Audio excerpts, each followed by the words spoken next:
రండి. సీత, ఇందులో మిఠాయి పొట్లు ఉన్నాయి, అందరికీ పంచిపెట్టు. అయ్యో అయ్యో, సంపాదించిందంతా ఇలా తగలేస్తే ఇక మిగిలేదేమిటి? ఇంతమంది పిల్లల్ని పెంచాలా, వాళ్ళకింత బతుకుతారు కల్పించాలా? లేకపోతే రేపు వాళ్ళు ఏమంటారు? మా నాన్న మాకేమిచ్చాడు చేతికి చెప్పంటారు. అబ్బబ్బబ్బా, ఆపవే, నీకు తెచ్చాను. ఏమిటి గుడిగా? కాదే, పువ్వులు. ఆహా, ఉరే జాలాయ్ రావు ఇందా. కష్టపడి పనిచేసి వాడికి నీకు పెట్టడానికి ఏమిరా? ఉండు ఉండు, కాస్త పచ్చడి పెట్టించుకో. మధ్య మధ్య కాస్త కాస్త పచ్చడి నచ్చ తింటూ ఉంటే బ్రహ్మానందంగా ఉంటుంది. అయ్యో నా మధ్య మంట. ఏటమ్మగారు?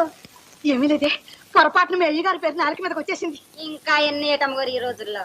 ఏమే, రేపు నీకు పెళ్ళైతే మగుడు పేరెట్టే పిలిచేలా ఉన్నా.